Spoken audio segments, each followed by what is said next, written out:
నీ జీవితంలో వెలుగు రావాలంటే వెలుగు వచ్చే చోట నువ్వుండాలి. లేదంటే నువ్వే వెలుగుని సృష్టించాలి. ఇంకొకరితో పోరాడి జయించిన విజయం కంటే ఆత్మ విజయం పొందడమే అత్యుత్తమం.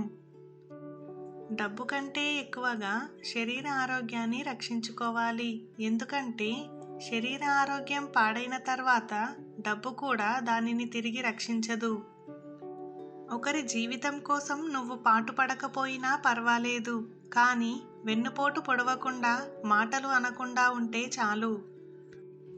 వదిలేయడానికి కారణాలే ఉన్నా కారణాలు ఉన్నాయని వదిలేసిన దానికి ప్రేమ అనే పేరు మాత్రం పెట్టకు.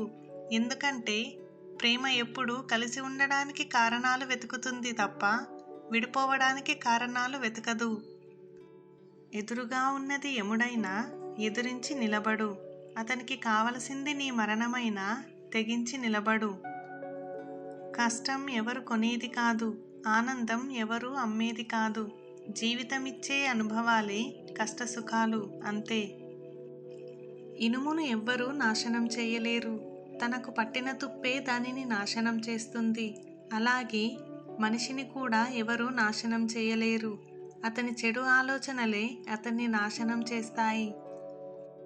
భౌతికంగా చంపడానికి ఆయుధం కావాలి, మానసికంగా చంపడానికి ఒక పదునైన మాట చాలు. అందుకే ఎవరిని మాటలతో నొప్పించకండి. పుట్టినప్పుడు జాతకం, మధ్యలో నాటకం, చావగానే సూతకం. అయినా ఆగదు జనుల మధ్య కౌతుకం. నువ్వు చేసిన పూజలకు ప్రతిఫలం ఇచ్చిన దేవుడు నువ్వు చేసిన పాపాలకు కూడా ప్రతిఫలం ఇచ్చే తీరుతాడు. ఒకరు నిన్ను పదే పదే ఏడిపిస్తున్నారు అంటే వాళ్ళు తమ నాశనానికి ఇంకా ఇంకా దగ్గరవుతున్నారని అర్థం. మరణించే ముందు జీవితం మొత్తం ఒక్కసారి కళ్ళ ముందు ఫ్లాష్ అవుతుందట. అది నిజం, దాన్నే జీవితం అంటారు.